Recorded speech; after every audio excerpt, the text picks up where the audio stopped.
Good morning, folks, and welcome to the Red Ned Show, where it's always morning, even in the afternoon. My name is Jay Edgar, and I'm joined on the other side of the screen, returning after another week off of this here, with the wonderful Elaine.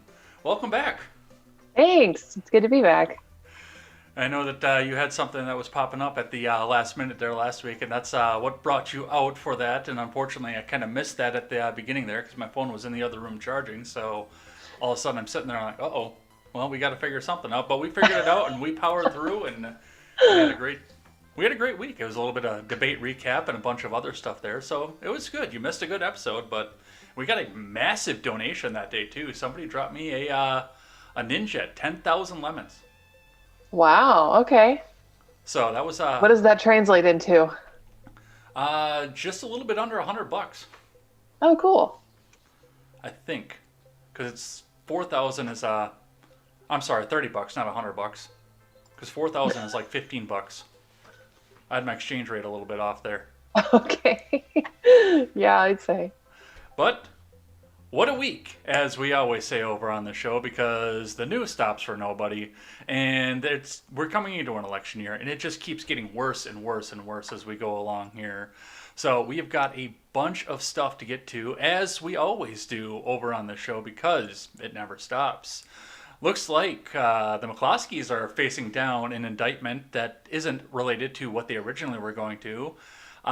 You had an article out there about the student loan forgiveness that seems to be coming up out of the White House, so we'll talk a bit about that. There's a weird story about a shooting over in Denver that almost disappeared and then suddenly reappeared in the news this morning. So we'll talk a bit about that. The vice presidential debate was this past week, and The Fly stole the show, so we'll talk a bit about what happened there and some of the other things that were discussed there. There's been a massive COVID outbreak in the White House, including Kayleigh McEnany, so we'll talk a bit about that. And somebody tried to kidnap Gretchen Whitmer, and now they're walking it back and saying that it wasn't a kidnapping. So we'll talk a bit about that, among some other really, really weird stuff that happened this week. I mean, if this wasn't an election year, I would say that the world was ending at this point, but I think this might be par for the course at this point. What do you think about that? It's 2020. We're all being desensitized. But it's going to be all of this and more over on the Red Ned Show. Thanks for joining us live over on DLive, YouTube, Twitch, Periscope, and Facebook. And if you're over on Facebook, hit that link above you into one of the 3 main rooms so we can catch your questions as you go along and we can take your live chat. We do take live chat in between topics, so go ahead and hang out with us and ask your questions, and we will see if we can find some answers to go along with that. And if you can't catch us live, you can catch us over on the go on the audio platforms, iTunes, Stitcher, Google Play, and Spotify. So go over there and check us out, pick us up on the go, and carry us with you along the way. Also, check out the Freedom Scoop Media Group, where you can find other great creators, such as the Freckles and Brit Show, the R-Rated Conservative. You can also find the Generational Gap on their new night, The Breakdown with Birkenhoff, and Stephen Ignoramus. So go over there and check them out. So, how was your week? Busy.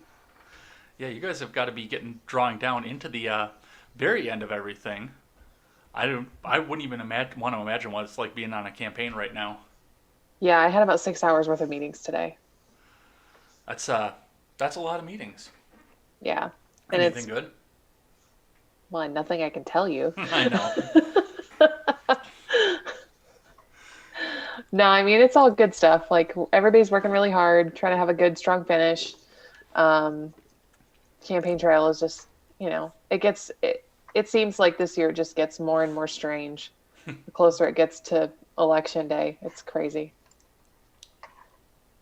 Have you seen any of the Barrett hearings this week? I have Today. I haven't seen any Barrett hearing stuff at all. I know I thought about it over today, but I've been kind of laid out for the last couple of days. I think I picked up the flu. I know it's not the coronavirus because I got that last year, but What? just just kind of cloudy in the head and not really Hmm. active, and the nose has been running just a little bit, so it's been that. But yeah, I haven't really watched anything on that. I figure I'll catch up with that with some of the commenters tomorrow and see what they did. It was just opening statements today anyway, so Hmm. I did read Amy Coney Barrett's opening statement this morning that she plans to give tomorrow, and it's quite the statement. I mean, if she can actually stick to the ideals that she put out in that statement of the court is to interpret the law, not to make the law, Hmm. then we'll actually have a good Supreme Court justice out of this. Now, I've seen what happens in the Beltway, and I don't know if that's going to continue or not, but I mean, with her opening statement, she's got the right idea going forward. Yeah, that'll be interesting. Yeah, definitely something we'll be talking about next week, that's for sure. I got a few quick hitters here before we get into the big news stories for the week here.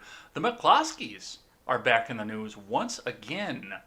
KMOV 4 over in Missouri writes indictment shed new light in McCloskey case. Attorney calls charges persecution. So it appears now that they're not going to take it for illegal weapon possession or brandishing. Now they're going to get indicted for tampering with evidence Okay. because apparently Mrs. McCloskey's pistol was not in fireable condition at the time that the whole thing happened. I don't know where they're coming off of this, and yes, Joel Schwartz, their attorney, says that this sounds like it could be possible persecution. Have you seen this one at all, or? No, I really haven't. It's an interesting idea. What do you think about the idea that they're taking another charge off of this? I mean, double jeopardy doesn't apply in that case because it's a completely different charge, but Yeah, it looks like they're saying that she altered altered the pistol with the purpose to impair its verity in the investigation of an unlawful use of a weapon. hmm. So they're trying to say that before they were taken into custody that she tampered with the gun. Okay, so you're thinking that your read on this is the fact that this happened between the time that she brandished it and the time that they were arrested. Yeah, I mean, there's no they couldn't charge her with obstruction of justice if the pistol was never in firing condition. Mm-hmm. It would have had to have been switched over to that at some point. Well, and the original claim that the two made was the fact that the pistol was not in fireable condition during the brandishing because they were using it as a court prop. Okay, that's weird. But also, if you saw the pictures of her, she she either has really terrible trigger discipline or it really wasn't in fireable condition because you would never give someone who holds a gun like that a gun that's loaded because her finger was on the trigger and everything. Yeah, I know. Well, they say never point your gun at something that you don't intend to shoot. Right. But even still, at that point, yeah, you probably should hold off on throwing the finger into that into that trigger guard until it's time to actually pull the trigger. Right. So we'll see what's happening with that. My state is back in the news once Oh, what'd you again. guys do now? So last few weeks ago, a police officer got into an altercation. It was a black police officer in the Milwaukee suburb of Wauwatosa. In an altercation where a suspect was holding a gun, and I believe he did fire it at the time, and the police officer shot him. Now, Okay. the case was reviewed by the grand jury. The grand jury decided not to indict, and once again, we are seeing more and more riots come out of this. 5 nights straight of riots in the usually high-end suburb of Wauwatosa. Hmm. So that's been quite interesting to see. And I mean, all the news says Wauwatosa. This has been, for the most part, hidden from the news, but all the news says Wauwatosa. Nobody mentions the fact that, I mean, this is practically Milwaukee at this point with the urban Yeah, I sprawl. haven't heard about it at all. With the urban sprawl in Milwaukee County, it's pretty much Milwaukee. there's no difference between Milwaukee and Wauwatosa except for deciding what street you're on. So mostly, for the most part, calm protests. The governor did bring in the National Guard over here to make sure that everything stayed calm. There Hmm. have been some fires, some busted windows, but for the most part, people are going home on the curfew time. That's good. And once again, they're not really putting this out onto the news because it might hurt Biden's chances. Let's see here. You have got one. You put out a tweet. Let me get that up here. Yes. You put out a tweet just a little bit earlier today that says, "From now on, I'm going to assume anyone claiming that Trump is somehow libertarian is a satire account and interact accordingly. Don't get mad. Y'all brought this on yourselves." And you brought this up. I looked back in your timeline a little bit, and you sent me a text with an Austin Peterson tweet as well. And I kind of glanced through that just a little bit. But you also had linked a Wall Street Journal article talking about student loan forgiveness. So tell me a bit about what's going on there.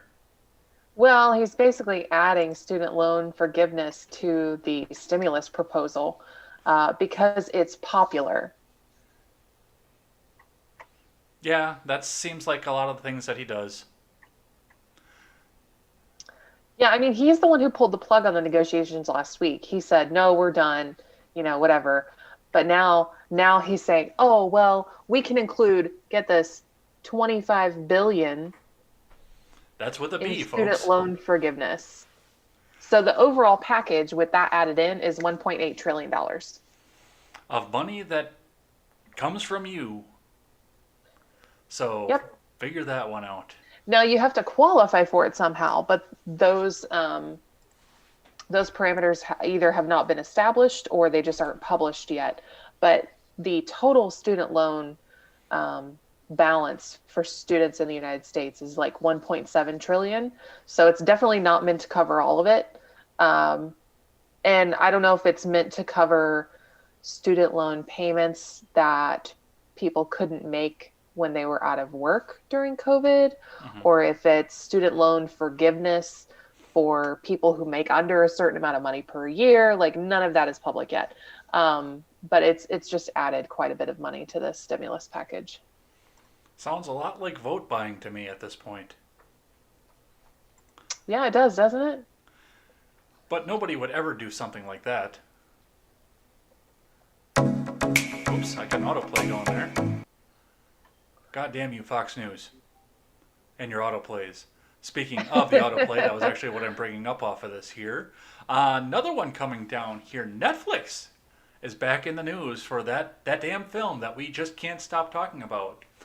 Netflix was indicted this week by a Texas grand jury for the Cuties film for, let me see if I can find the charge off of this, uh, lewd visual material of a child. The complaint alleges Netflix knowingly promoted visual material which depicted the lewd exhibition of the genitals or pubic area of a clothed or partially clothed child who was younger than 18 years of age at the time of visual material was created, which appeals to the prurient interest in sex. It has no serious literary, artistic, political, or scientific value. Hmm. What's your take on that? That's So it other did than the word salad. actually. So last week, it was, I think maybe Friday night or something like that. After I'd gotten home, I was traveling last week, so I got home Thursday Mm-hmm. morning. Maybe it was Thursday night. I can't remember. But I hopped on Netflix because I hadn't watched TV in forever, and I just wanted to get through some work. And sometimes I'll just turn on a show and just sit on the couch and work on my laptop. And I was scrolling through Netflix to find something to watch, and I noticed that they have changed the cover image of Cuties now. It's still there, but it's a completely different image. And I clicked on it to see if it was the same thing, and the synopsis of the plot was there, and it was still the same that I've seen posted in these articles. Mm-hmm. But they've changed the way that they're marketing it now, so that people. I mean, the damage is already done, so it's Right. like, and all the scenes are still in the show, so I don't know really what it changes other than the perception. Um, I guess they thought maybe it wouldn't turn people off that hadn't watched it yet or something like that. But yeah, it's still up. But I don't know. I haven't seen it. I've I've seen different arguments on both sides about how people that say that Um, it's making an example of Hollywood and um, these kind of dance troupes. Like, I mean, what that show Dance Moms was on for like, God, I don't know, 6 or 7 years or something, and I think it was on TLC or one of those channels. And it was basically the same thing as that the dance that those girls are doing. Oh yeah. And I never saw anybody get really like not this pissed about it. Um, and there's other things that have been on TV too. Like there's those toddlers and tiaras and all that kind of crap, like pageant stuff. And it's like all of it is in that same realm. So if you're gonna hate on one, you got to hate on all of them. I do think that regardless of what is in the movie, they probably could have addressed it in a different way. Would it have been as impactful? I don't know. It definitely has people talking. But that's my outside perspective as someone who has not seen it. Well, and I mean, obviously it's a movie. That means I've never seen it either. But I debated actually sitting down and watching that just to see if it really is as bad as everybody says that it is. And I don't Right. know. I mean, like I said, I never watch movies to begin with, but just if it's really that bad, I don't really want to be associated with it either. I haven't canceled my Netflix. I know that a lot of people have at some point. Hmm. But we will see what the Texas Attorney General has to say about this going forward. Let's catch up with just a little bit of this live chat here before we head on in to see this. I know that Nephilim Ninja has paid me a bit of a compliment off of this one. Apple Fritter says lemon for being white. Harvey is here and complimented my shirt. Nephilim says I've earned this shirt because I can't this, see the whole thing. Is it Fallout? yeah, it's the Vault Boy from the Fallout series. Okay. This past I'm not Thursday, even a gamer and I knew that. You should be proud of me. this past Thursday, I finished Fallout New Vegas after a year. Ron Helton looked back through the records and figured out when I started playing. I've been playing that game on stream for a year. Ron has too much time on his hands, I think. Sometimes. But yeah, we will be starting a new game this week. I'm actually going to play one of my favorite Super Nintendo Mario titles. Super Mario RPG is where I start this coming Thursday. So it'll be a lot of fun. I love that. I mean, it's got everything, and it's from Square too. So you've got the Final Fantasy elements on top of it. That is one of my favorite games ever, and we're going to play it together, start to finish. Not we, you. It's all you. You can Not come not hang me. out. No, I don't do video games. It's not my thing. Chris Tuttle says this is one area that may be liberal, but agree with student loan forgiveness. It, It's not a loan at that point then. It's a yeah. grant. I mean, if you're going to just forgive all these student loans, then why don't you just start giving grants out because that's what they are. Hmm. Yeah, and Harvey says too, it's not like they didn't understand what the loan was. Uh, Yeah, I mean, I have student loans and they do suck, but and I'm not really going to like complain a whole lot if they do actually go away, but I am still planning on paying them back. yeah. Ali Desiderox, I can't pronounce that, I'm sorry, says hello. That's a new name in here, so thanks and Hi. welcome on in. Harvey says if they casted older girls like 17 to 18, then make the last shot showing the actual young girl standing on the stage, then the audience would realize, holy crap, these girls were trying to play grown up and they didn't understand it. Well, that was one of the other things I wanted to point out when we were talking about that just a bit ago, because I mean, girls dressing up like older girls is nothing new. And are you old enough Nope. to remember John Benet Ramsey? Mm-hmm. I mean, Yes, I do. that was months and months and months of investigation. That was years. Was it? Years. Two And very she's different groups still converging on. at Civic Center Park in the heart of Denver Saturday afternoon. I got an autoplay from And the Denver shooting. every now and then when I'm at the grocery store, I see a Jean Benet Ramsey cover on like the National Enquirer, like the tabloid type magazines. They still talk about her case. They still talk about what happened to her. Yeah, I don't think anybody's ever going to understand what went on there and how that turned out. And No, they've never arrested anybody or definitively stated that they could figure out like who even plausibly could have done it. but yeah, that goes on that same pageant vein. That I mean, That was how, because I was a little bit, well, you probably were too, but I was still a little bit too young to understand what was going on with the pageantry at the time. And that's how my mom explained it to me, was she's going out and dressing up like a grown-up, even though she was, what, 9? Yeah, she was so young. She was 8 or 9. But like I said, they've had shows like that on cable channels for many, many years. And I think there was a certain subset of the population that was really unhappy with it. And they made a little bit of noise, but nothing like this. Nothing like indicting people for the production of the show or anything like that. And part of me wonders how many fans of those shows are now against cuties, but don't see their own hypocrisy in that. All right. And with that, we are going to circle back and catch up with the chat after we talk about the debates here. So, Harvey corrected you real quick. She said JonBenet Ramsey was 6.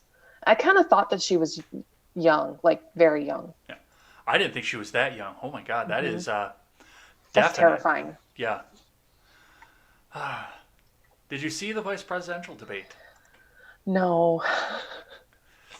I streamed it.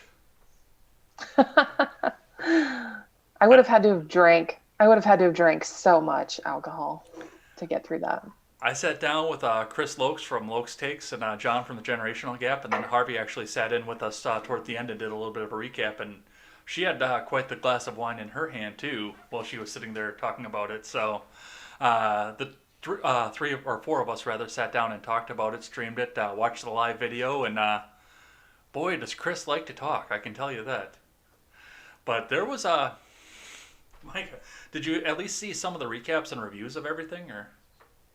I've seen a couple of clips, but nothing that was very surprising to me. I mean, I assumed it was going to be a shit show, and it was. So yeah, expectations met. Yeah, that's a good way to look at it too, and a pretty apt description of it. I did take some of the clips for this so we can sit back and have a watch for them. One of the first ones that everyone was talking about was right in the beginning of the debate. Mm-hmm. And that was the fact that hold on, I gotta go and adjust something here. That was the fact that the American. Damn it! I have so much autoplay going on right now, and it's distracting me here. Kamala Harris once again refused to answer whether or not she would pack the court, or her and the Biden administration, I should say more accurately. Yeah. But we know who's going to be in charge of this one. Would pack the court. She danced around the decision. She danced around the answer, and that's been a theme throughout the week as well, because Biden's been up on stage at this point saying that, well, you'll have to elect him president to see whether or not he's going to pack the court. You know what that sounds like? If you have to pass it to see what's in it. Yep, exactly. But let's par for the course. Let's have a listen to what Kamala had to say about this. Let's get the video going here. You've refused to answer the question. Joe Biden has refused to answer the question. So I think the American people would really like to know, if Judge Amy Coney Barrett is confirmed to the Supreme Court of the United States, are you and Joe Biden, if somehow you win this election, going to pack the Supreme Court to get your way? I'm so glad we went through a little history lesson. Let's do that a little more. In 1864... Well, I'd like you to answer the question. No, Mr. Vice President, I'm speaking. I'm speaking. Okay. That was the big feminist thing that's going to be cut through for us. This, Mr. Vice President, I'm speaking. But then she goes completely off topic at this point and goes and talks about Abraham Lincoln. In 1864, one of the, I think, political heroes, certainly of the president, I assume of you also, Mr. Vice President, is Abraham Lincoln. Mm-hmm. Abraham Lincoln was up for re-election, and it was 27 days before the election, and a seat became open on the United States Supreme Court. Abraham Lincoln's party was in charge not only of the White House, but the Senate. But Honest Abe said it's not the right thing to do. The American people deserve to make the decision about who will be the next president of the United States, and then that person can select who will serve for a lifetime on the highest court of our land. And so Joe and I are very clear The American people are voting right now, and it should be their decision about who will serve on this most important body for a lifetime. So not only did she not answer the question, but she actually got the facts wrong in this case too. I don't know if you've seen any of the commentary talking about that or not, but it had nothing to do with the fact that Abraham Lincoln did decide that it was the right time. The Senate wasn't in session at the time. Right. And not only that, but the Democrats already did this with Obama. I mean, like, okay, that's a nice story and everything. And whether or not it's factual doesn't really matter at this point because they've already poked holes in it by doing it in whatever, what was it, 2016? Or no, it was earlier than that. I can't remember. Yeah, and I mean, they've been talking about packing the court all year this year too. So Yeah. This is just pandering.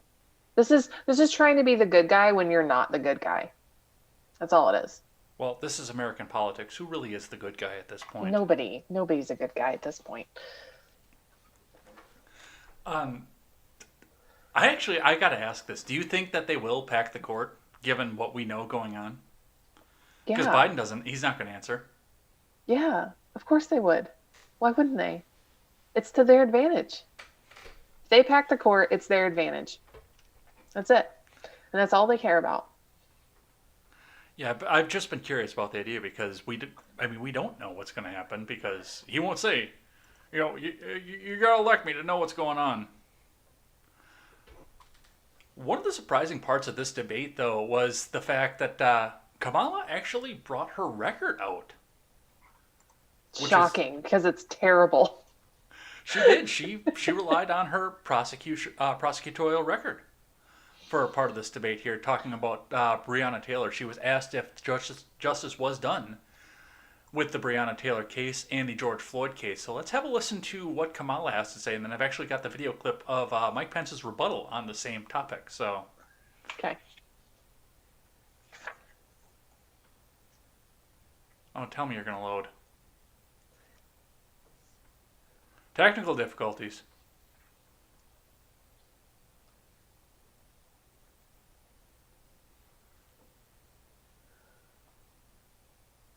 Okay, that froze up. That's lame.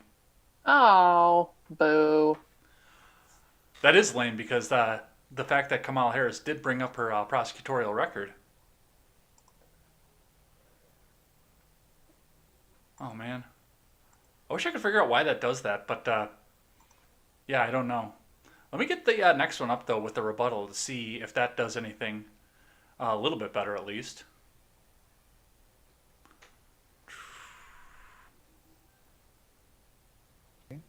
In San Francisco. All right. We'll listen to Pence then instead and see if that does anything better off this one. I'm going to play with some settings while that's playing here and see if I can get the Kamala one to come back up. I'm glad you brought up your record, Senator. Thank you. I really need to make this point. When you were DA in San Francisco, when you left office, African Americans were 19 times more likely to be prosecuted for minor drug offenses than whites and Hispanics. When you were Attorney General of California, you increased the disproportionate incarceration of blacks in California. You did nothing on criminal justice reform in California. You didn't lift a finger to pass the First Step Act on Capitol Hill. I mean, the reality is your record speaks for itself. President Trump and I have fought for criminal justice reform. Thank you, Vice President We've fought for Pence. educational choice and opportunities for African Americans, all of our Thank you, minorities. sir. And we'll do it for 4 more Thank you. years. You know, there is no more important issue than the final issue that we're going to talk about tonight, and that is the issue of the election But itself. Susan, he attacked my record. I would like an opportunity to respond. Let me give you 30 seconds because we're running out of time. I appreciate that. First of all, having served as the Attorney General of the state of California, the work that I did is a model of what our nation needs to do, and we will be able to do under a Joe Biden presidency. Our agenda includes what this administration has failed to do.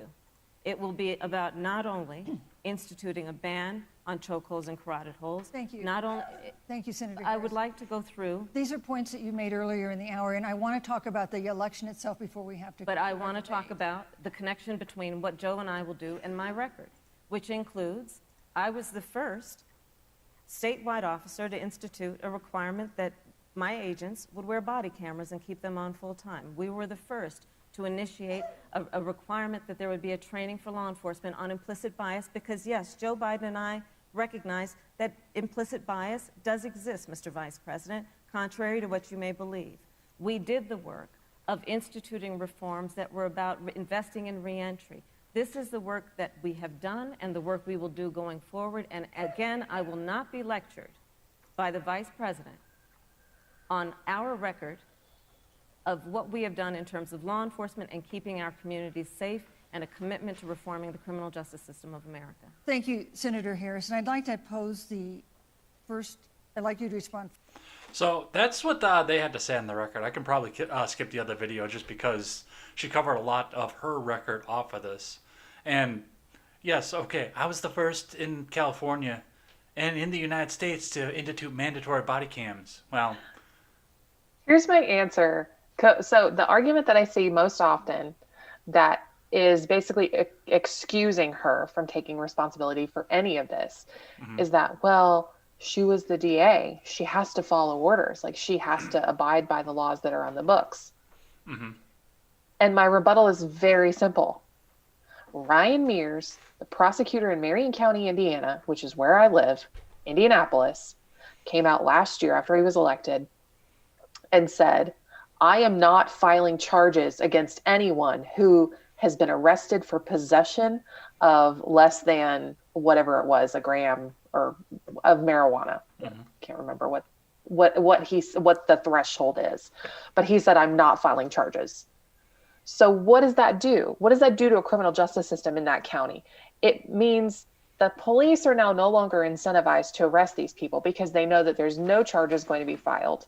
And it becomes a waste of their time to do all of that paperwork just for this person to never go through imprisonment, probation, et cetera, et cetera, et cetera. Like he basically made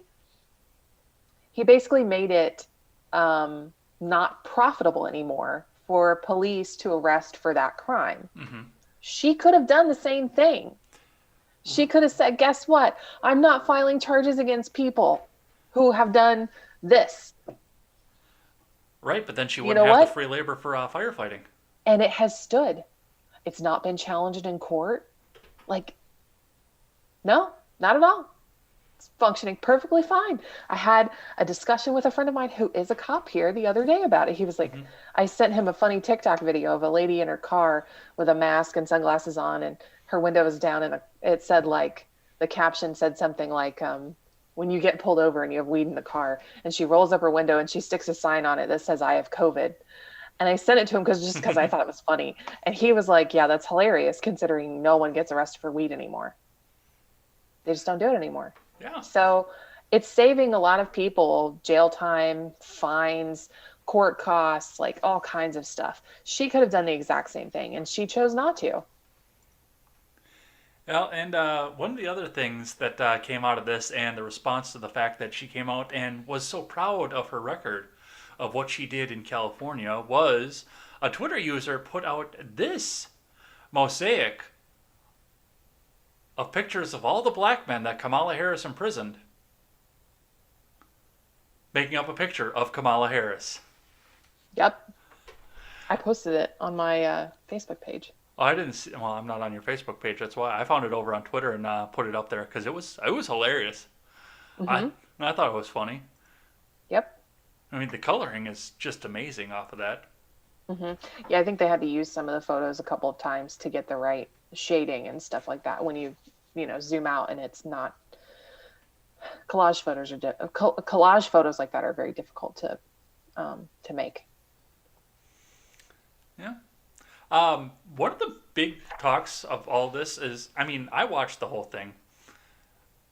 Everybody in their camp said their candidate trounced the other. That's been a pretty common thing. I looked at this from an objective point of somebody who's not going to be voting for either one of these two people.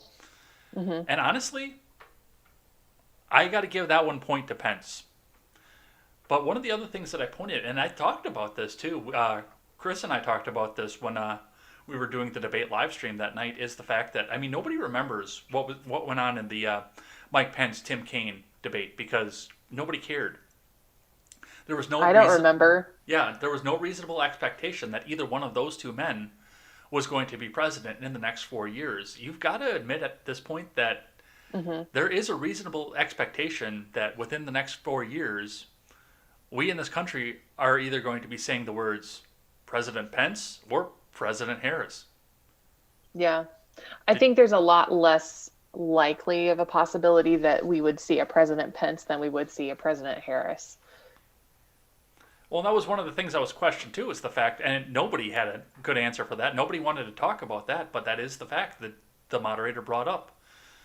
Both presidents or presidential candidates of the mainline parties this year, if either one of them were to be elected this year, would be the oldest president sworn in record at this point. Really? Yes. At time of swearing in.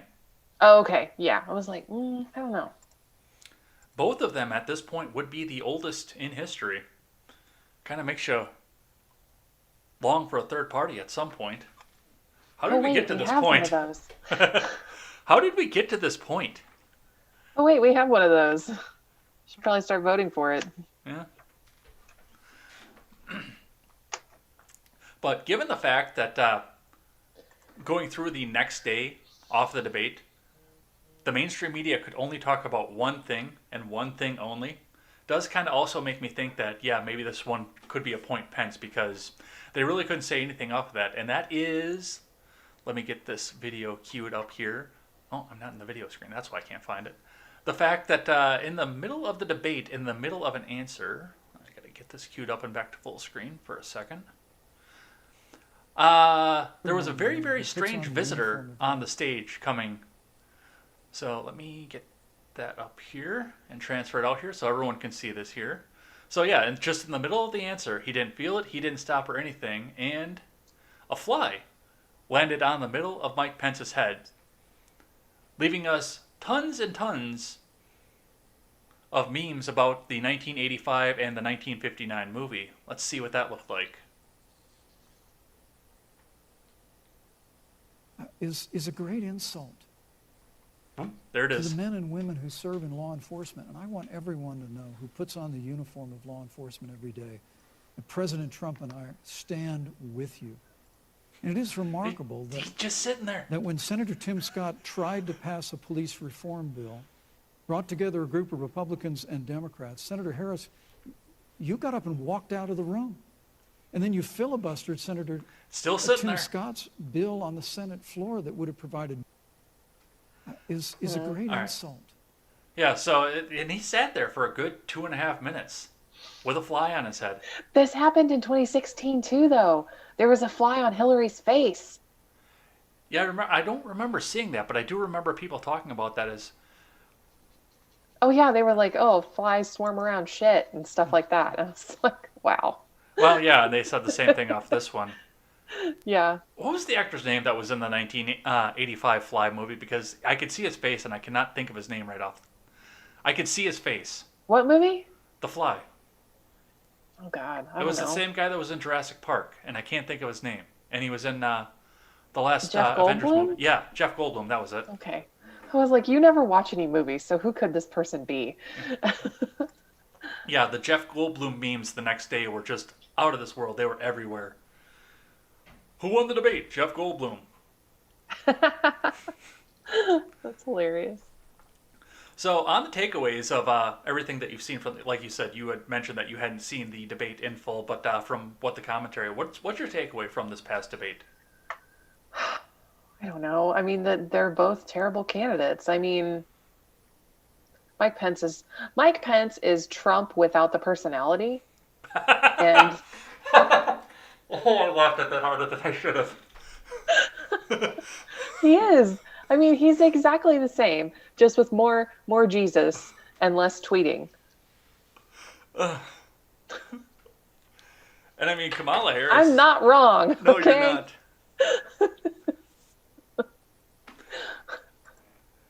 And Kamala Harris is awful. Awful. Well, I mean, what's the takeaway from Kamala Harris at this point? It's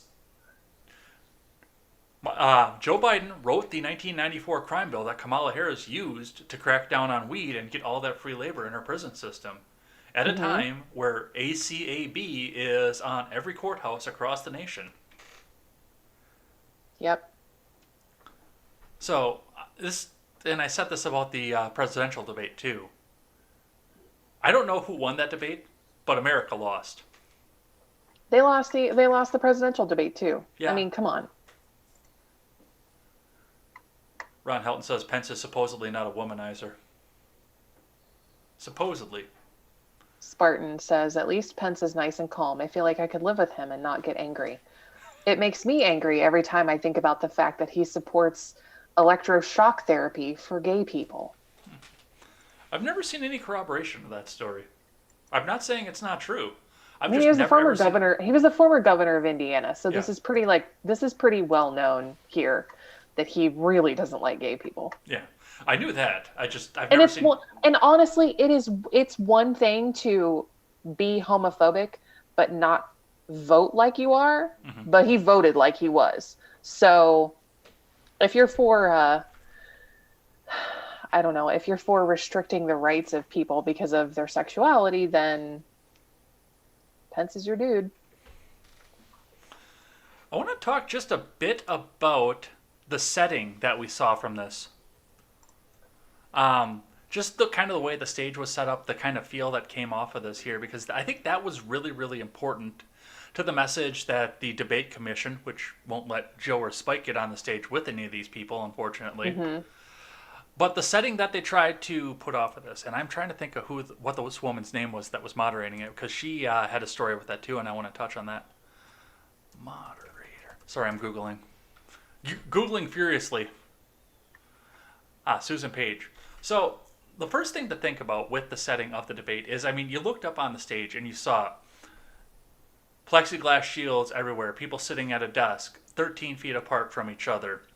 The only way they can hear each other have the discussion is through the microphone. They almost never face each other off of this here. This is trying to put COVID back front and center. Just kind of the way that they set this up. And I mean, Pence had tested negative for the virus. Kamala had tested negative for the virus. The precautions, I understand, because President Trump had come down with the virus, was public about it. I understand that, but like I say, with all the precautions everywhere, everybody testing negative, I think they went a step too far, but I think they did it on purpose to try and push that back front and center to people's minds, to make people scared. I don't know if you saw that off of this or not, but that's how that's the way I saw it. But the other side of it is the fact that Susan Page was the moderator for this debate. Now, Susan Page, a lot of people didn't realize, I didn't know this at first until after the debate, reading some of the Twitter memes off of this, is currently writing a biography of Nancy Pelosi.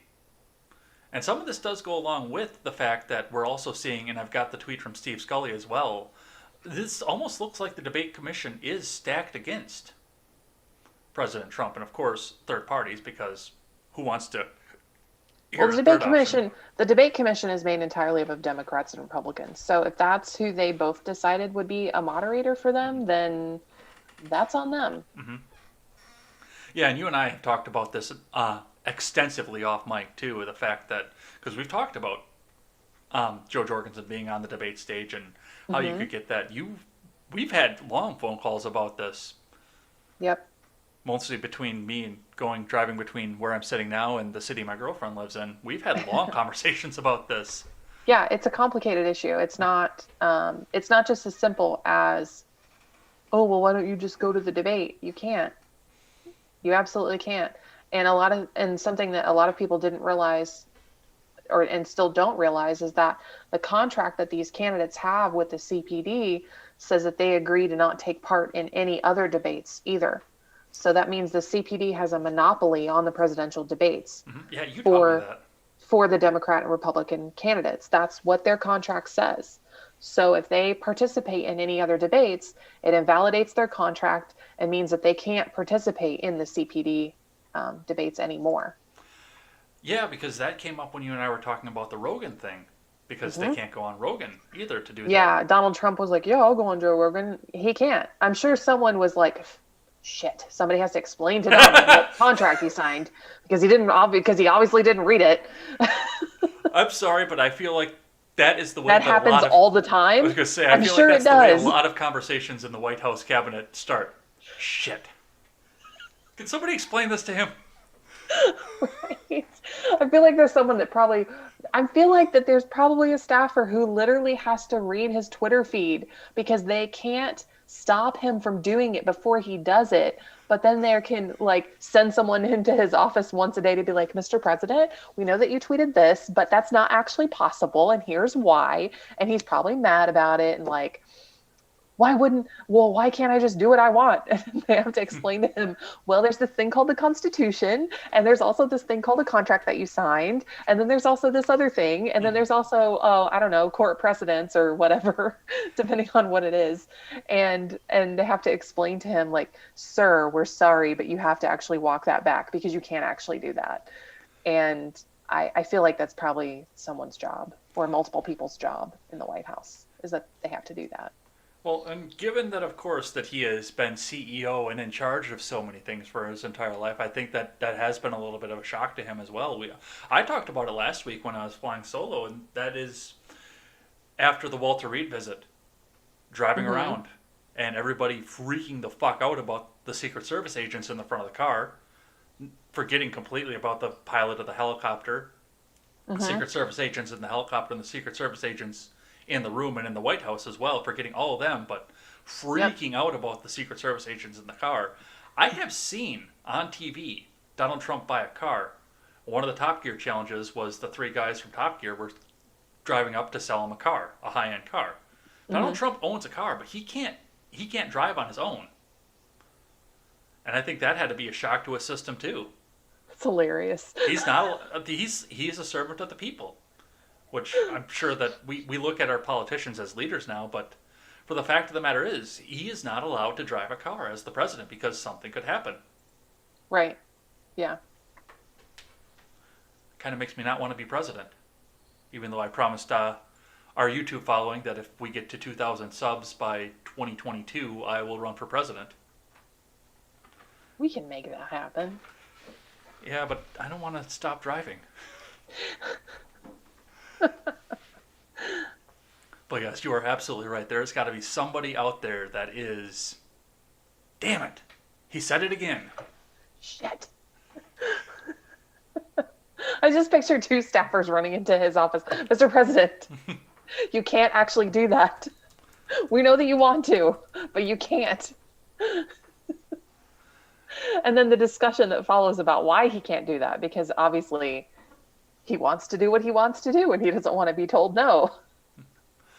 So whoever that person is, they have balls of brass. Like they have to walk into his office and be like, Mr. President, you cannot do that. All right. Speaking of debates, I do want to talk a bit about the controversy that surrounded the upcoming canceled second debate here. But before we do that, let's see what the live chat's got to say here. We left off. Let's see if you can pick this one up for us here. Where did we leave off? Did you mark it? I did not. Oh. I think we left off on talking about JonBenet Ramsey. And she was 6. Okay, yeah, so that was to Harvey McLeod. You want to take us through that quick? Do what? You want to read us through this time? No. I got a work text I have to look at for a second. All right.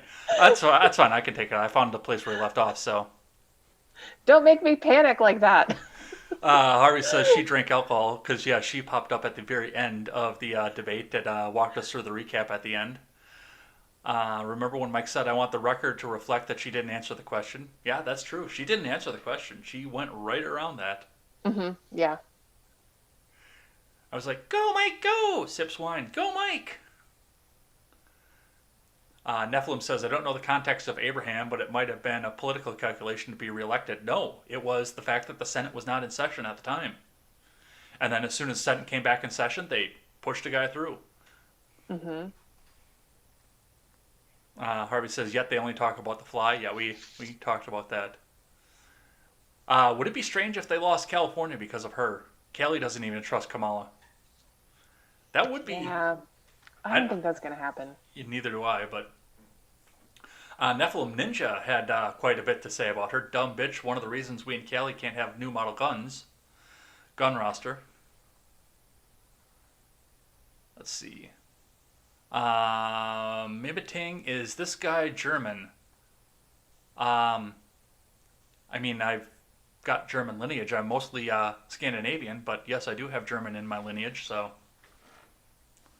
anyone watched Hunters on Prime? No, I'm watching Man in the High Castle right now on Prime. Have you ever seen that?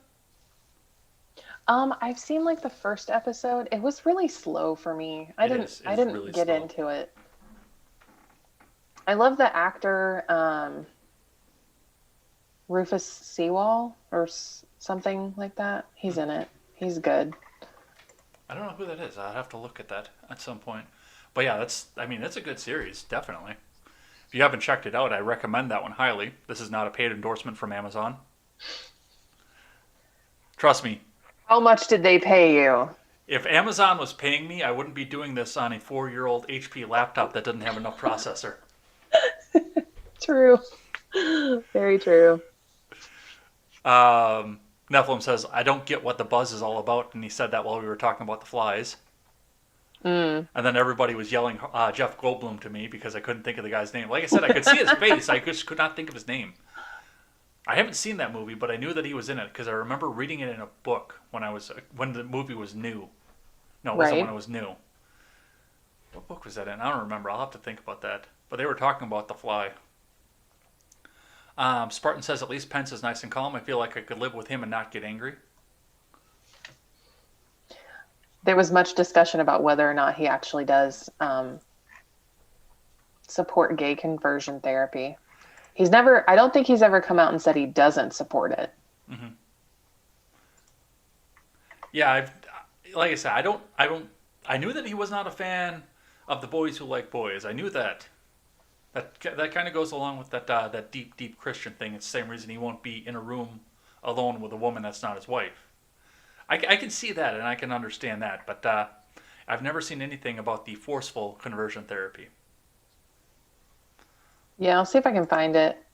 It was definitely a thing here in Indiana.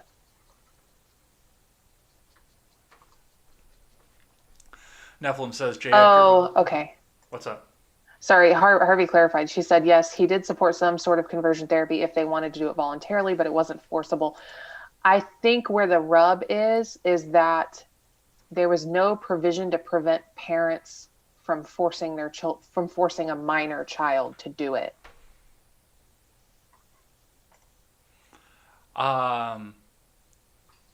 Okay.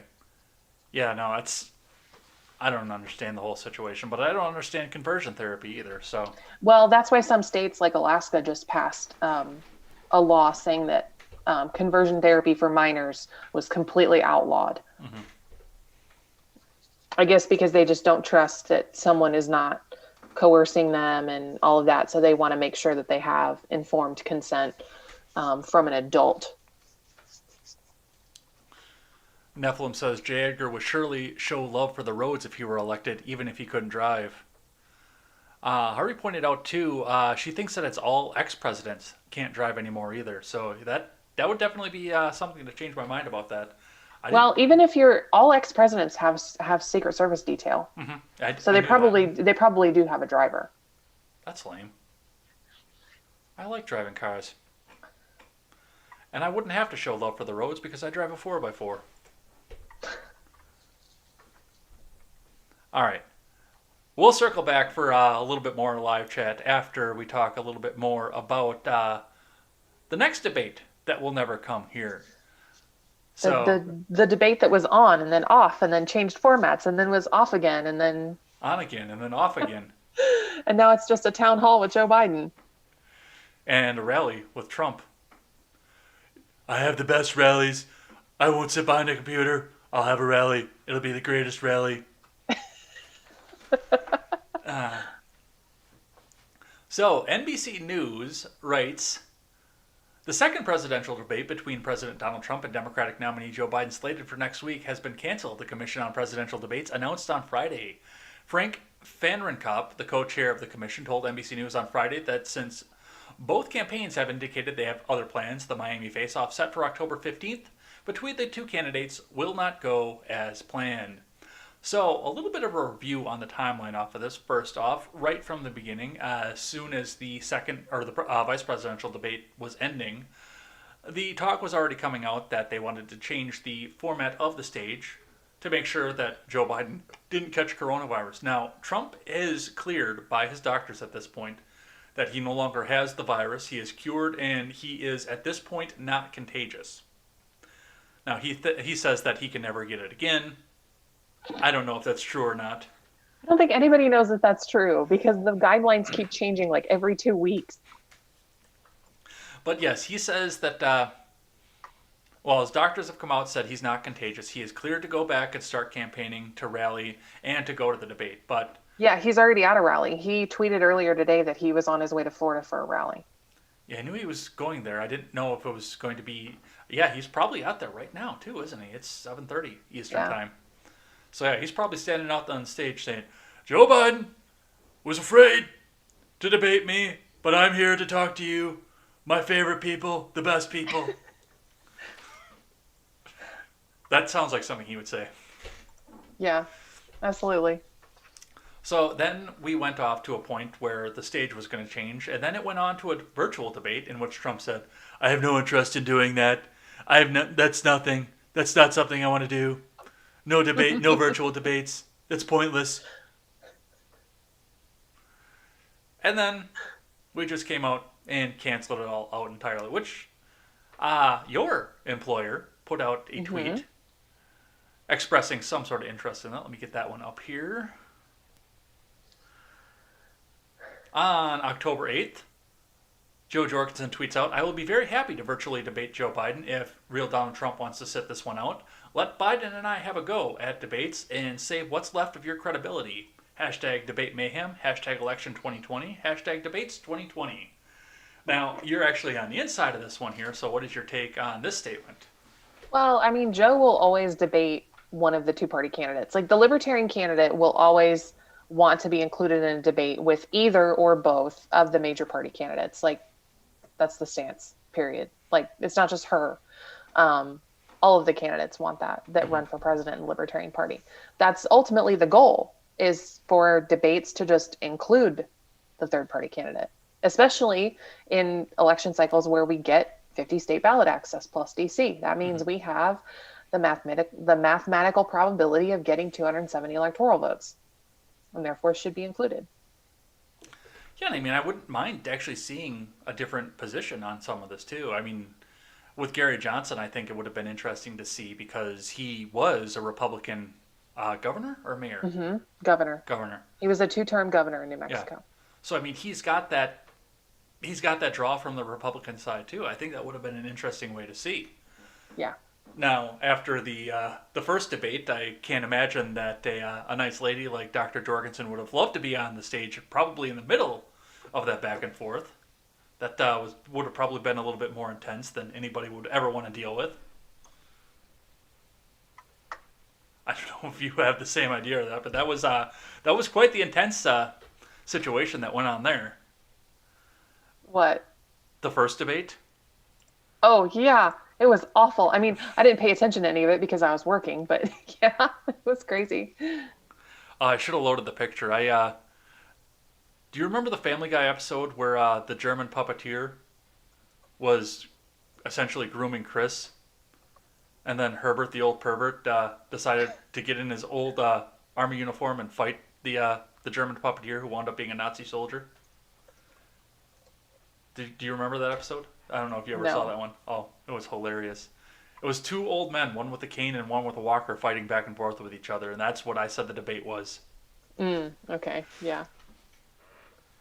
So anyway, that one landed completely flatly. No, absolutely, and I mean to see.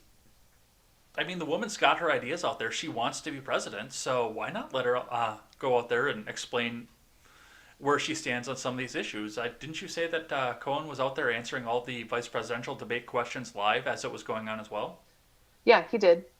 He did that last week. And Joe had a policy discussion with Elizabeth Nolan Brown from Reason at a production studio in Cleveland on the same night of the debates. We tried to have an outdoor event, and the mayor's office shut it down, even though we had the permits. So, no suppression there or anything. But yeah, it crashed the website. We had a 400% increase in traffic. The website went down. And ever since then, we've had about the couple of days following the debate, the traffic was up about 200%. And then this week, it's still up about 85%. So there's a lot more people that are interested in an alternative to the complete and utter shit show that is going on currently. And shit show it is. Including there was some drama that went along on the back end of the debate. I don't know if you saw this one or not. Let me get that tweet up here. So Steve Scully, who was supposed to be the moderator for the second debate, first off, it came out that Steve Scully used to be a intern for the Biden campaign back when that was in the 70s, in the late 70s, back when Biden was the senator. Steve Scully interned for him. And then this tweet came out. Steve Scully tweets 9:45 p.m. 10/8/2020. At Scaramucci, should I respond to Trump?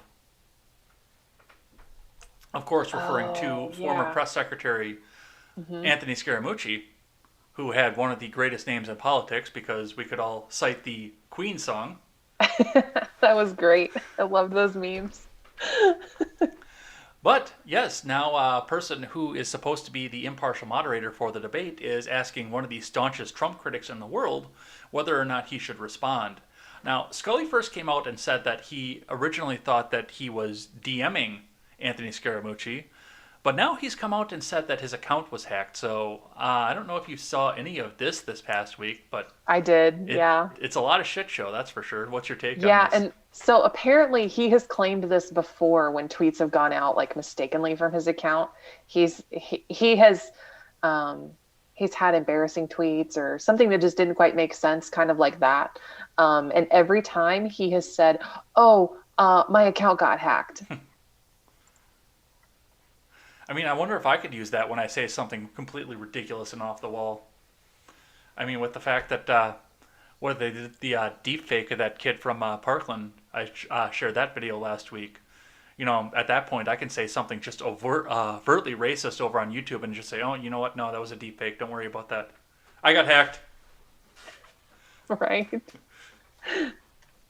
I know Blonde in the Belly of the Beast made that same joke, and it kind of fell the same way, except she actually is virulently racist. Yikes.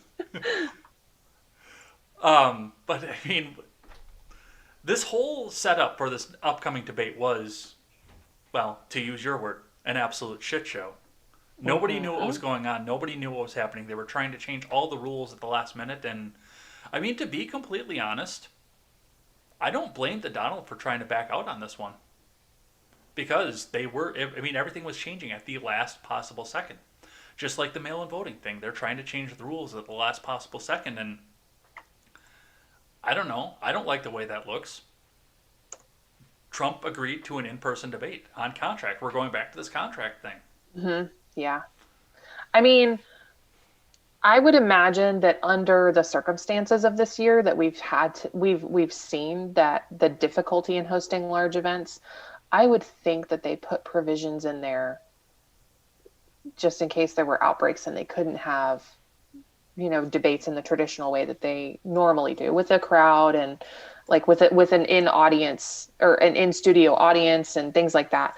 I would imagine that this year's contracts have some kind of clause in there saying that if it is unsafe for health reasons to have a debate, then there will be an alternate format or something like that. If they didn't, that's stupid, because events have been getting canceled all year. There's nothing saying that when they originally signed this contract, which I'm assuming was probably months ago, they would not have had any idea whether or not there would be a resurgence of COVID in October or not. So they would have needed to put that in there. Yeah, I don't, and I kind of have to wonder what the contracts are going to look like for 2024 at this point too, because there's probably going to be a lot of stuff that changes off of this, or we're just going to memory hole all this and go back to business as normal. I could see either situation come off at this point. So, at the end of it, we have no debate coming up. No debate coming up. And we will have a third debate coming up, what is it, a week before the next election? I think it's the 22nd or the 25th or something like that. Yeah, ridiculous. Most people have already voted by that point, especially with Yeah. all the other voting that we're having. The debates do really need to happen earlier, because early voting started here in Indiana. It started on the 6th of October. So that means the debates hadn't even happened yet, or the one debate had happened. But I think in other states, voting had already started even before that. So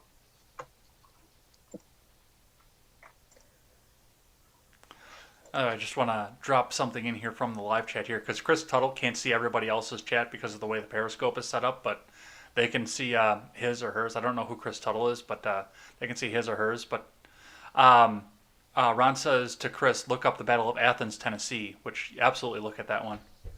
Oh, I see you're in there too. I love that one. It's one of my favorite stories. So that was directed right at you, Chris. I'm sorry that I can't figure out how to get Periscope set up with the Restream bot, but I had to direct that one back to you. Let's talk a bit about this outbreak that happened up in the White House. So we mentioned at the debates at that point that Trump is cleared. He's not officially contagious anymore, according to the White House doctors. But several other people in the White House staff came down with COVID over the week, most notably Press Secretary Kayleigh McEnany. Now, just a couple days before she came down with the diagnosis, she had that famed exchange that me and the audience watched last week where, where's the river, Kayleigh? Where's the river? Where's the river? That was just days before she got tested and came back with a positive test result. CNN writes, White House Press Secretary Kayleigh McEnany has tested positive for COVID-19. She tweeted in a statement Monday morning. McEnany emphasized that she had previously tested negatively consistently and is experiencing no symptoms. McEnany is the latest White House staffer to test positive for the virus, adding to questions about how widespread the West Wing outbreak will become. McEnany's diagnosis is a stark reminder that the administration has flouted science and best practices before and even after the president tested positive. I like Kayleigh. I do. I hope she could become somebody else's press secretary. I think she's very tenacious, and she has a good attitude. I hate that she works for a liar and that forces her to be a liar as well. But I think she does a good job for what she's been hired to do. And I know she's got a newborn at home. So I do hope that she, recovers fully and is able to, live a full life. I didn't know she had a newborn. That's cool. Newborn or I think her daughter might be like less than 2 years old, if not a newborn. I see. What's your take on the outbreak that's spreading through the West Wing right now? I mean, it's kind of scary. I mean, she's very young and very healthy, and she still got it. And viruses don't discriminate. So right. It seems like even for older people, it's hit or miss of whether or not it's serious or not. I have a friend who's in her 30s and had it, and she's still experiencing side effects, and she had it back in February. So, and then I have other friends that have it and have had it, and they have made a complete recovery and everything is fine, and they've got autoimmune diseases. So it's everybody was saying, oh, well, it's only dangerous if you're a sickly person or if you have a comorbidity or something like that. A friend of mine with lupus had it, recovered, is completely fine, has not said anything to me about still experiencing, side effects or anything. So it's just so unpredictable. Yeah, it is. And it was made in China, so we don't expect it to work right most of the time. It's probably defective. It's fine. But yeah, I mean, McEnany, no symptoms whatsoever. I know that the press room was freaking out over the fact that she had it at one point and was just having those conversations with people, but she did isolate. She went out to mask. She has not been back to work yet, as far as I know. So No, I think she's just quarantining at home, which is exactly what she should be doing. That's what anyone who gets this should be doing. You should be quarantining, and you should, even be trying to stay away from your family if they haven't tested positive for it yet. well, I mean, that is a big part of it too, because a lot of us did. I think a lot of us had it before we even knew that it was possible. They said the first cases happened the first week of March, but you said your friend got sick in February. She was traveling overseas though, Okay. so that probably she was in. I think she said Paris and also Cancun. So, if she was somewhere where they were already seeing people with cases, then it wasn't surprising that she got it earlier than everyone else. Yeah, and I mean, I had scratchy throat, complete lack of motivation for like 3 weeks in February. Like, couldn't get up, couldn't do anything, could barely get to work on time. You That should get kind an of stuff. antibody. You should get an antibody test. That involves going to the doctor. No, it doesn't. They can do it by mail. Oh, At least I think so. I don't know. that might be something to look forward to. I mean, You might as well find out if you've already had it, because I've seen a lot of people say that once you have it, you're not necessarily immune, but that if you get it again, it doesn't really affect you as much. Well, it's just like the chicken pox, I guess. Except you might get the shingles later, and then be featured on a Fox News commercial at 11 o'clock at night. I don't know. And, I mean, we've been seeing this stuff happen through the West Wing before. I mean, every time a Secret Service agent came down with COVID-19, it was top press news. Oh, it's getting close to the president. The president's floating his science, and now it's going to get him, and he's going to die. But that's also been one thing, too. I mean, you got to give credit where it's due. The president is old and kind of chubby.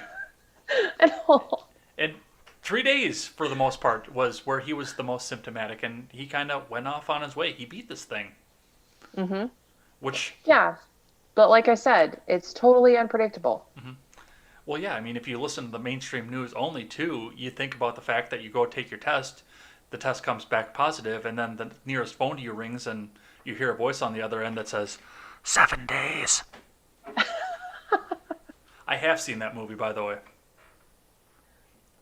But, I mean, that's the way that they tried to push this off on the press, was the fact that that's what it was. It was an instantaneous death sentence immediately as soon as you found out that you were positive, you were dead. I pissed a lot of people off online by saying, I hope I get it. Well, you're supposed to be afraid of this. I'm not. I'm 36 and I'm in relatively good health. Yeah. I finally went back to the gym today. I wasn't avoiding it because I was afraid of getting sick or anything like that. I just was worried that all of the precautions that they put in place would make the experience completely not enjoyable and annoying, and I wouldn't want to go and all this. So I waited and waited and waited and finally went back today. And actually, it was fine. You have to wear a mask when you walk in. When you work out, you don't have to have it on. They just, they're very diligent about having you sanitize things, which I'm one of those people that was always very careful about sanitizing the equipment before and after I used it anyway. So there were less people there, but overall the experience was pretty much the same. Yeah, and I mean, even because I let my Anytime Fitness membership lapse, but when I was going there regularly too, it's courtesy. Wipe the thing down. Right. So a lot of the stuff you're already doing in the first place. It's not, and now it's just wear the mask when you go inside. Do you have to do it outdoors in Indiana? Do we have to do what? Wear the mask? Nobody does. Yeah. I mean, if you're in a crowd of people, you do, but if you're just like taking a walk in your neighborhood, no. It is a beautiful day in the neighborhood. I don't know. That's all that I have on the White House COVID-19 outbreak. What else do we have? He said like he was totally prepared for all of this. So I want to talk a little bit about these two news stories that involved people on opposite sides scuffling up with the law. First, I want to talk about this weird thing that happened out of Michigan this week because, first off, I put the poll out there. Most people answered in the same way that I feel off of this. I don't buy a single word of this story as presented. Now, Which story? What? Okay, what did we move on to? The Michigan governor kidnapping plot. Okay, yeah. As presented, I do not buy a word of this story. Now, the more I'm learning about it, I'm being a little bit more amiable to the idea that it actually happened. When I first heard about it, I said, this didn't happen. There's no way that this happened. This was probably a bunch of guys that were sitting around in a basement playing Xbox and drinking PBRs and saying, hey, you know what? I hate being locked down. Let's go kidnap the governor. I've become a little bit more amiable to the fact that it actually happened and there was actually a plot going on, but still, as presented, I don't buy any of this here. What do you know about this one? So I saw a story earlier today that was talking about how it might not have been an actual kidnapping plot, but that it might have been something like they were trying to plan sort of a citizen's arrest of her for locking the state down and basically holding them hostage. That's all I've really seen on it. I mean, I saw the initial reports of it, but of course that initial story always changes the more information that comes out. So I don't always look at the initial story when it first comes out because I hate making assumptions and then having to walk back and eat crow and have it not be right. Yeah, no, the news really does love to shove their position down your throat. Yeah, that they do. A couple of the details have changed from this. So the initial detail of this was the fact that 13 people, all super right-wing Trump supporters, were planning to come together and kidnap Governor Gretchen Whitmer. The FBI foiled the plot and arrested 13 people in conjunction with this. And now, like you said, over the past couple days, we've gone from kidnapping attempt into citizen's arrest. The plan was being hatched that they were going to raid the Capitol and come up and grab the governess, bring her around, and bring her over to actually not too far from where I'm sitting right now, to Como, Wisconsin. Probably about an hour east of here. Not even, I don't think. Sort of a Lake Geneva. It's census designated place. I didn't even realize that this was actually a town. I just looked it up on the map here, and yeah, it's like a bar and a couple houses. That makes sense. Over in Wisconsin to try her for tyranny, essentially. So don't do that, first off. That's probably not a good thing. Yeah, but King George told the founding fathers not to rebel, and we did anyway, and we ended up with a brand new country. So okay, let me rephrase that. Don't do that if you don't want to be run in with the law. Because right, yeah, don't do that and think that you're going to get away with it unless it's like literally a revolt and it's, mass chaos in the streets. Like, you're probably not going to get away with it, except under those circumstances. Not advocating for that at all. One of the weird parts of the story was the fact that they tried to push the right-wing Trump supporting narrative on this as hard as they could right off at the beginning. And the ringleader of this came out with a video that day, and I thought about getting it loaded up, and I didn't get it loaded up in the system. But one of the people in charge of this came out with a video before any of this happened, saying that anybody who was elected was your enemy, which included President Trump himself. So he was pretty much straight out, no government, no gods, no masters, anarchist. I don't know if you saw that video or not. I did, yeah. I didn't see the video, but I did see some talk about that. So this story it keeps changing. I don't even know what's going on in this story at this point because it changed so much. I don't know that we ever will really know what is going on with it. I think they're gonna wait for it to cycle out of the news cycle, and then they are just not going to talk about it again until these guys go to trial. Well, I mean, cycling out of the news cycle, that's like 31 hours at this point. Exactly, because something else is going to happen tomorrow. Yeah, because this landed on Friday. Like right before I did Contemporary on Friday, this was starting to break. And now it's Monday, and we're just finding out a couple little other details about the thing, but nobody talked about it again until today, essentially. But the other one that came out with this, which I still don't know what's going on with this one either. A shooting happened in Denver on Saturday, and I was taking a media blackout day on Saturday, so I know very, very few details about this until all this came out. I don't know any of the panic. I don't know anything off of this other than what I read on Twitter here. But in Denver, the Denver City Attorney's Office is reacting to the deadly shooting at the Denver protests on Saturday with the possibility of similar criminal actions for those involved with allowing an unlicensed person to perform security services. Matthew Doloff remains in custody for investigation of first-degree murder in the death of Lee Keltner.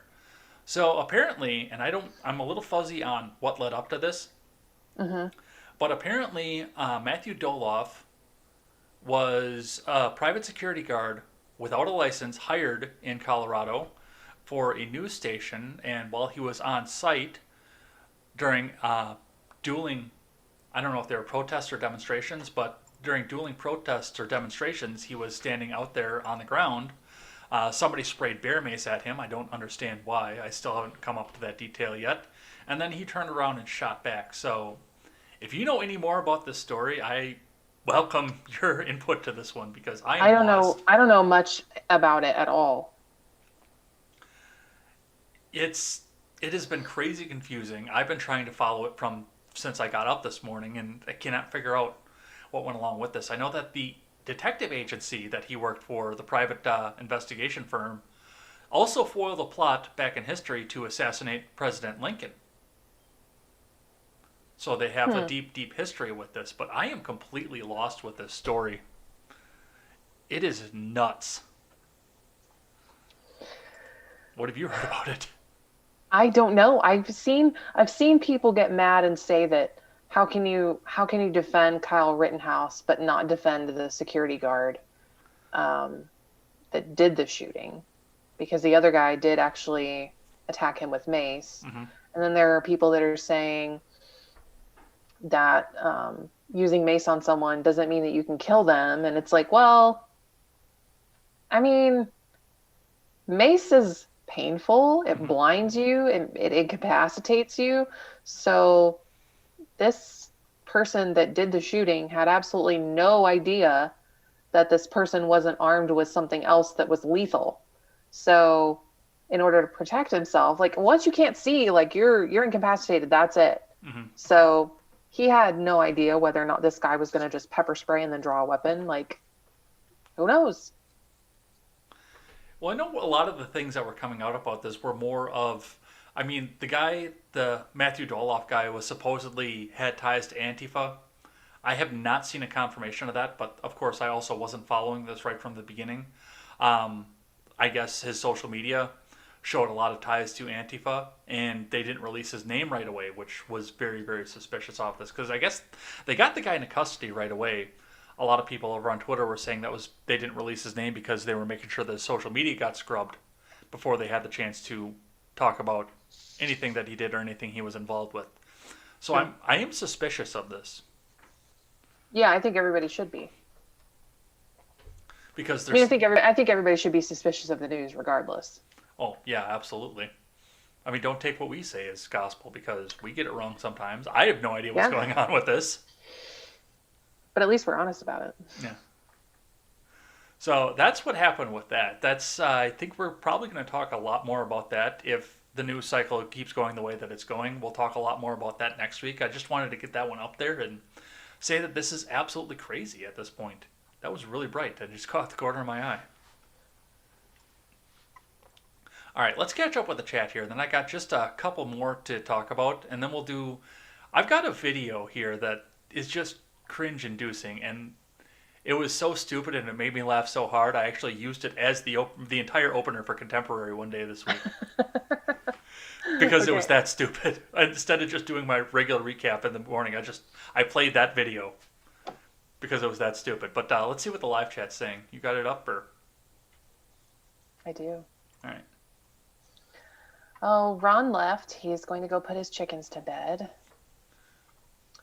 Several people in our chat think that they had COVID or know that they had COVID, and they've all recovered, which is great. Ron says his mom's cousin was the crooked sheriff in the story of the Battle of Athens. I remember him saying that in the Contemporary Interesting. live chat too. Very interesting. Nephilium says the security guard had a very nice site, should have spent it on training. But in his opinion, it doesn't rise to lethal force. Right. And he actually didn't have a license to be a private security guard either, I read. Ooh, that's not good.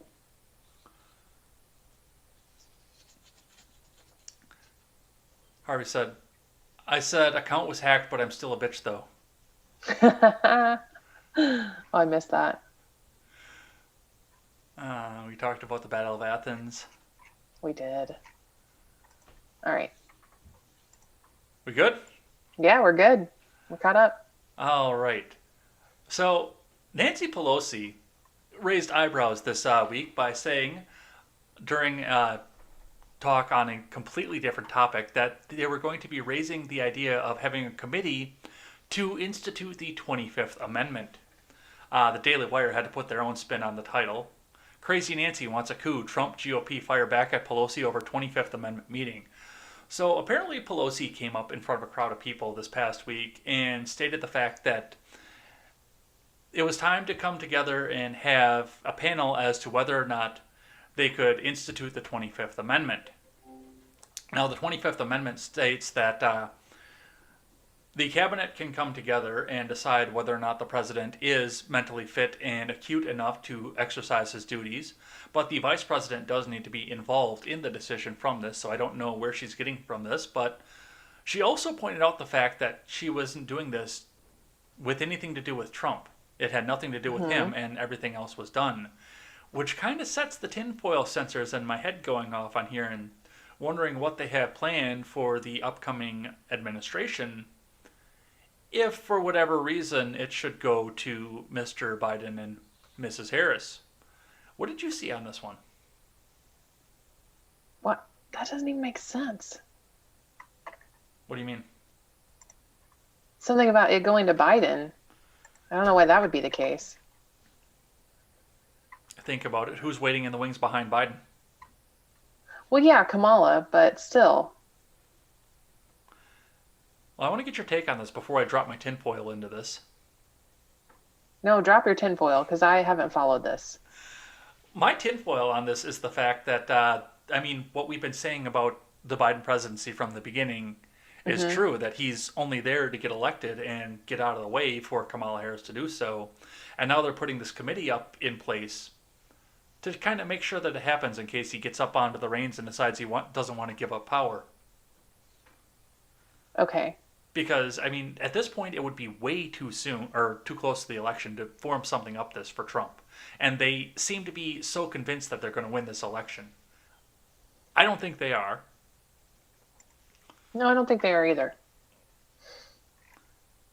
But, I don't know, that's the way I see the tinfoil, is this is just a way to get Biden out of the way and install the first female president, who they wanted to win off from the beginning. But I could be completely way off on this, too. Maybe I just read too many conspiracy theories and watched Stephen Ignoramus' show too much. Maybe. I don't know. Are you caught up on it, or? No, I'm reading it right now. I don't know. This is really weird to me. The fact that this would even come up 3 weeks before an election. President Trump and prominent Republicans fired back at the Speaker of the House Thursday after the Speaker suggested that she and Democrats will hold discussions on Friday about the 25th Amendment, presumably to talk over how potentially to remove the president from office. Retweeting a supporter who suggested that the Democrats were already plotting to get Trump out if the president wins re-election in November, Trump added that Crazy Nancy should be evaluated for her own mental fitness. Crazy Nancy is the one who should be under observation. They don't call her crazy for nothing. Well, to be fair, the Donald's the only one that really calls her Crazy Nancy, but... I hope she's forced to retire soon.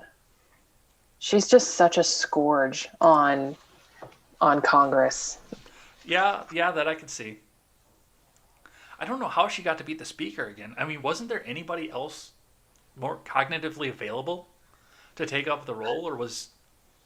The answer is yes.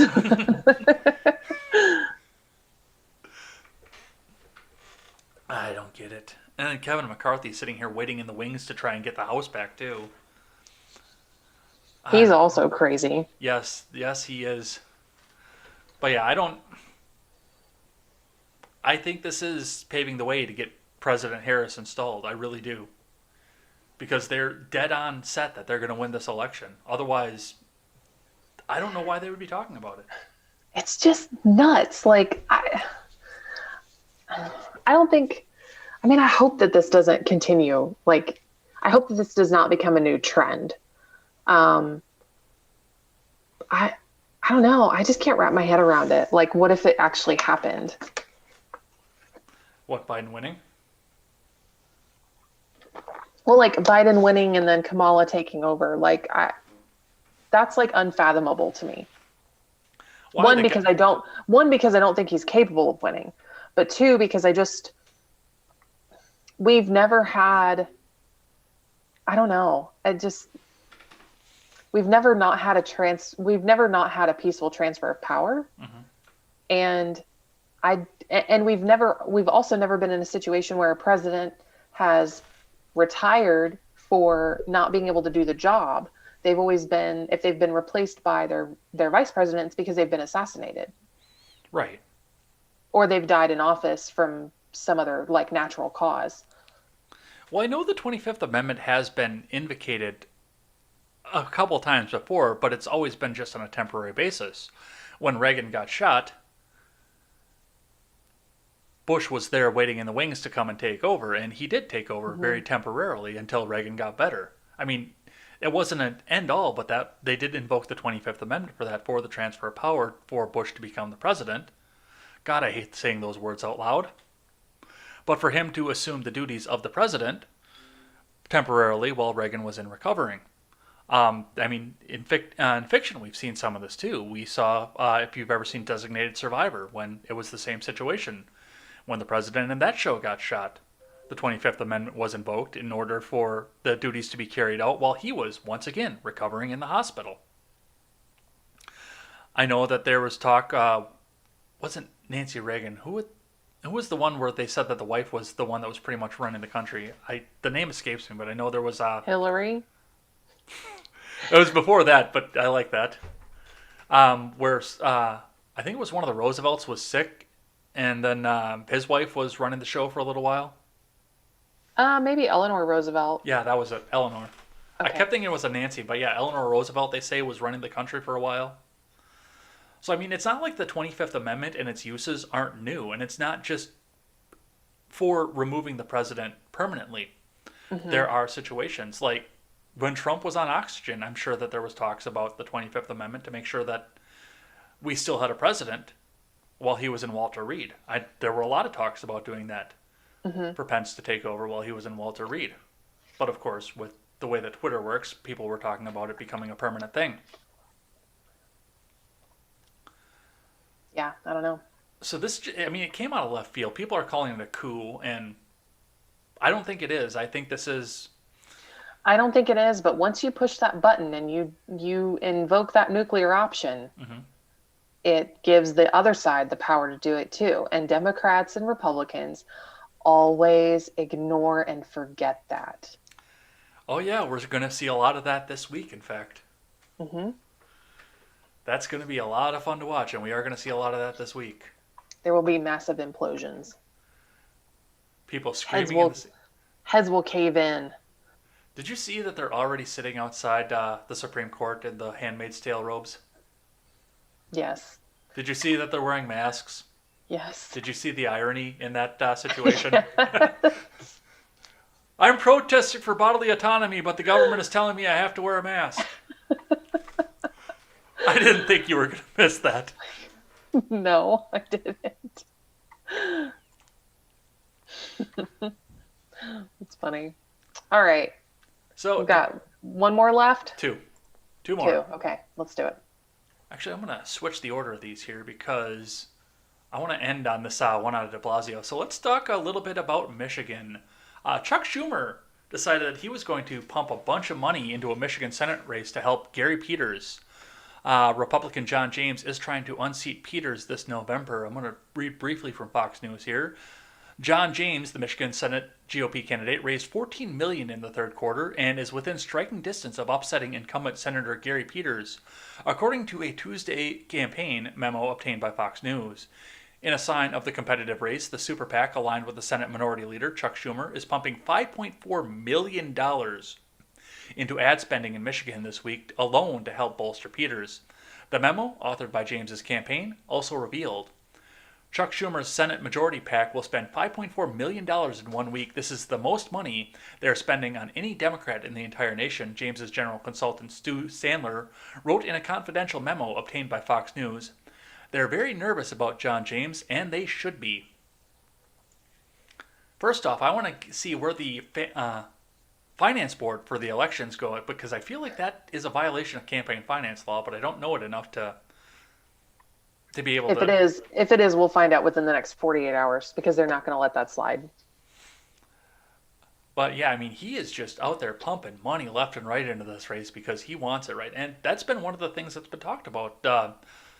Less so than the presidency this election is what's going to happen to the Senate, and if they can try to flip the Senate. And everybody that has MAGA in their Twitter handle says that the House is going to flip 500 or 435 seats to Republicans, and the Senate is going to flip 100 seats to Republicans, and we're going to go on to a peaceful 1,000-year Reich. And everybody who has a blue wave in their Twitter profile says that the House is going to go 435 seats to Democrats and 100 seats to, well, not 100 seats, but every seat that's available to Democrats, and Biden's going to be president. And it's also going to be a 1,000-year Reich. And Right. you and I are just sitting here and saying, you guys are fucking retards. Mm-hmm. But what's your take on this? I mean, politicians are going to do what politicians do. This is the game. Well, I do look at a race like Michigan here because this is a must-win for Trump if he's going to get reelected. This is a must-win. Right. And what happens with the Senate seat, what happens down ballot, I think is going to be very effective on what happens up ballot. So what happens with the Senate seat is going to have a very, very heavy weight on what happens with the presidential ticket. Right. And we're going to see a lot of this too. I mean, all these big battlegrounds, they're curb stomping over here in Wisconsin because this is a must-win up here. Michigan is a must-win. They're talking about Arizona as being in play. I don't think. Do you think Arizona's in play? I don't know. I haven't paid much attention to what's going on in Arizona lately. I know they had a abysmal Biden rally earlier today. I read about that one. They're talking about Texas being in play, but Michigan, under almost every metric, is a must-win for anybody who wants to be president. So I could see why he's doing it, but still, there's ethics behind this that I don't understand if this is financially possible. Right. You must be getting ready to get onto your work meeting. Yeah. All right. So we'll leave that on that one here. And this is the last one I wanted to get to here. There have been protests in New York City this week, including one in which a Jewish reporter said that he was attacked and called a Nazi at an Orthodox protest in New York City. You know, like Ben Shapiro is constantly called a Nazi himself, even though he wears the tiny little hat. So just briefly from the New York Post, an Orthodox reporter said he was attacked by an angry mob at a protest in Borough Park, Brooklyn, against coronavirus restrictions on Wednesday night. The reporter, Jacob Kornblue, said protesters yelled that he was a Nazi and Hitler as they chased him during the second night of unrest over government attempts to stop the surging cases of COVID-19 across a broad swath of Brooklyn. So for those of you who are just catching up at home at this point, de Blasio has been cracking down on the Jewish community because it was one of their holidays. I forget which one it is. The New Year. Is it? Oh. Okay, I didn't know that's what it was. I remember the Jewish name or the Hebrew name for it, but yeah, it's New I think Year's. it's the New Year. So they're having their big New Year celebration over on over in the Jewish community, and which involves lots of big parties, like most every other New Year's celebration does. And de Blasio has been cracking down on that, and the Orthodox community has not been having it. So they've been going out and protesting. They're waving Trump flags in the middle of Brooklyn, which you never thought you'd see in your life. And Right. this particular reporter, yes, because of his decision to do so and be a part of this, is chased down and called a Nazi and Hitler after it was a Heshy Tischler recognized him and ordered the crowd to chase him down the street. So what's your take on this one? I mean, you shouldn't do that to anybody. That's fair. Anything else off of that one, or? I don't know why they're targeting Jewish people. I guess just for gathering in groups. But yeah, it does have some really bad connotations to history. Well, they've been targeting. Well, Not good. de Blasio and Cuomo have been really hard on the Jewish community, but they've been really bad about Christianity and the Jewish community in general since the start of the coronavirus. Right. But yes, you are right. It has really, really bad connotations for all of this, and I don't know if I would want to be a de Blasio or a Cuomo at this point. Oh, autoplay. So, I don't know. Going back against the Jewish community has very, very, very, very, very, very, very, very bad historical context. And could you see New York go red at this point? Probably not. But No, I don't think so. I think there's too many people that are afraid of Donald Trump in New York. I mean, I don't know why. I honestly don't know why Republicans in New York even bother to vote Republican for president. None of those electoral votes are going to a Republican candidate. They're just not. no, I mean, here I get a lot more pressure here because this is officially a swing state at this point and one that's in play. Right. But like California, New York, Texas, they keep trying to say that's in play, but that's not in play. All these places that aren't in play, I mean, the people can vote where they want to, and they, like you said, they know that it's not going to do anything. But there are a lot of people that are pissed at me that I'm not going to vote for either Biden or Trump up here because I could sway the election one way or the other. One vote counts. It does if you have, 500,000 people who think that. That's true. Are you ready? But yeah, in states where the gap is big, where it's like deep red or deep blue or whatever, the minority party should just vote third party. That's just what makes the most sense. Because in the free market of ideas, to use a libertarian catchphrase, in the free market of ideas, if you have more competition, then your choices get better because everybody's really, truly trying to beat each other. So if you are, the minority party, you can force the Democrats to, like, if you're in New York and you're a Republican and you want to vote for Trump, but you know that all your electoral votes for your state are going to Biden or going blue. Like, it doesn't even matter. It's just, they're going to go blue, period. If you vote for a third party candidate, then suddenly the Democrat has to compete with the libertarian candidate after a couple of cycles. And that's a good thing for you if you want your party to grow and you want to have better candidates, not just for president, but down ballot as well. Yeah, that I could actually see. And, I've always been too. I'm not for congressional term limits. I've never been for that. I've been more for opening up the restrictions so more people can go and run for Congress or whatever other office that they want to go and run for. Because just like you're saying with getting the free marketplace of ideas, the more people that are up there competing, the better ideas are going to float to the top.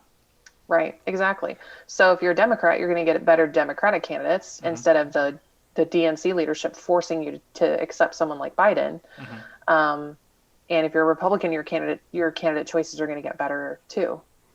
Well, I mean, even in party too. I would love to see a world where we see like a Senate seat that has as many primary challengers as our last two presidential elections have. I would Yeah. love to see that world, because you'd see a lot of people that don't deserve to be in the House and the Senate have Gone. a lot of competition. Yeah, they'd finally get ousted. Even in party, just for the primaries to see that kind of stuff. Plus the general, get a couple third parties up there, get a lot more people running, get more ideas out there and circulating, get better debates. Could you imagine a House seat with 17 people debating for it No, it'd be great though. in rural Wisconsin on top of it? I'm sure there are some. I'm sure that there are some seats where that does happen, but I don't think it's common. Yeah, up in rural Wisconsin, it's not. I mean, the guy that represented District 3, where I grew up in Wisconsin, has been there since I was... Oh, God, how long has that sign been sitting up there? Since I've been going to school, because we used to go by it on the bus every day, every election year. So at least since... When did I start going to school? 89? Yeah, at least since 1989. Wow, That same guy's been sitting in the seat. that's crazy. I'm half debating moving back up there just so I can run against the guy, because it might be time for him to go.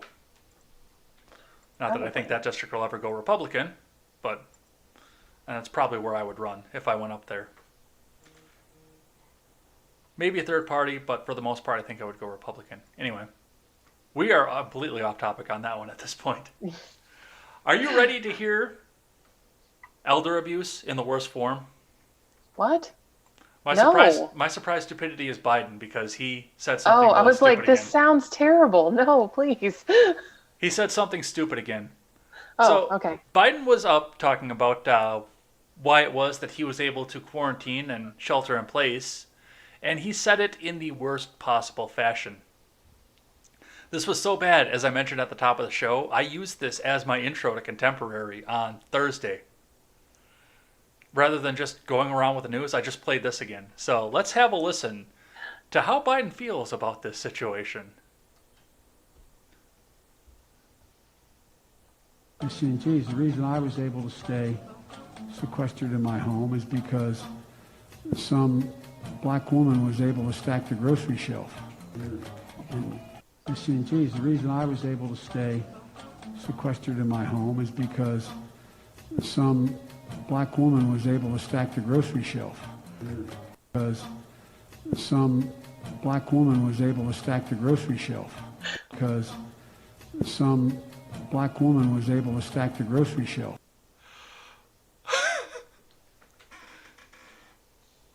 How are people voting for him? I don't, Like, I don't understand. because he's not the orange man. Oh my god, it's awful.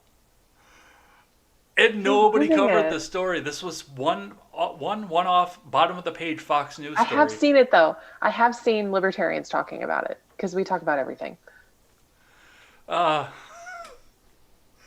played that 25 times when I first read about this on Contemporary, because it was that good. And then once again, the next morning, I just played this clip as my intro.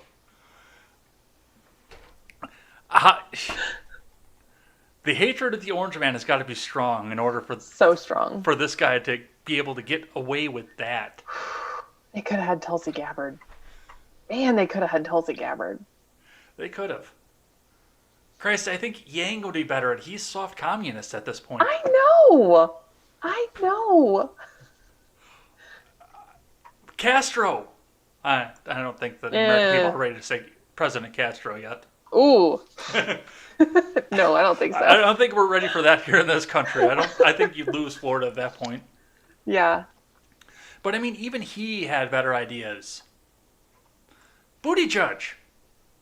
Booty Judge. Who is from my state? Anybody would have been better Anybody. than this walking mess that Yeah. says things Like that. like this. Go You play see, it geez, the again. reason I was able to stay sequestered in my home is because some black woman was able to stack the grocery shelf.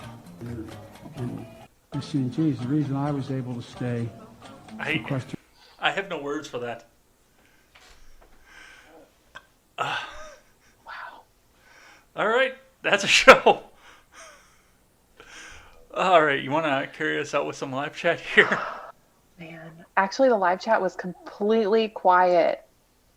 I don't think they were they? Yeah, look at it. Spartan 2 says UBI comments. now. Nephilium says his electoral college vote goes to a Democrat regardless, so he's going to vote Libertarian. Spartan just asked if we know about the light bulb comment from Joe Biden. No, I don't know that one. No, was it a badly told light bulb joke? Apparently. Like, how many people does it take to screw in a light bulb or something? I've got to know this one now. Joe Biden light bulb. Oh, the black man invented the light bulb one. Yeah, that happened in the church that I used to attend, actually, when he did that. When he was in Kenosha, he said that Edison did invent the light bulb. That seems like that was forever ago at this point, too. All right, I know you've got to get to a meeting here, so we got to get the hell out of here. So let's cue up the outro and head on out of here. So, come on, cue up. All right. Well, thanks everybody who came by and checked us out through the show. Thanks everybody who donated. I did see that we had a lemon donation up here at one point from that, so thanks everybody who took care. If you are just catching us now, or you didn't get to catch the majority of us, you can catch us back on demand over on YouTube once it processes it, and over on BitChute.com. So go over there and check us out. That is all linked in the description. Also, you can find us over on the audio platforms, iTunes, Stitcher, and Google Play, and Spotify. Since Google Play is going away anyway. Go over there and check us out. Leave us a 5-star rating. If you're over on iTunes, that helps us move up the charts. If you want to finish the conversation with me, you can catch up with me back over on Twitter. That is at EdsBlog Twitter with a 1 in place of the I. You can catch up with my lovely co-host over on Twitter as well. Over on Twitter, that is at LibertarianRed1. Go check both of us out. Both of those are linked in the description as well, so go and check that out. And lastly, if you want to catch out with some other great creators, go and check out the Freedom Scoop Media Group, freedomscoop.com, where you can find great creators such as the Generational Gap, Stephen Ignoramus, the R-Rated Conservative, and the Breakdown with Birkenhoff, and the Freckles and Brit Show as well. Go and check all of them out there, pick up some of our swag, and help us support great creators. Lastly, never take the words of bloggers, podcasters, or journalists as gospel. Find all the facts and draw your own conclusions. Elaine, lead them out for the week. I hope you all have a good week. Take care.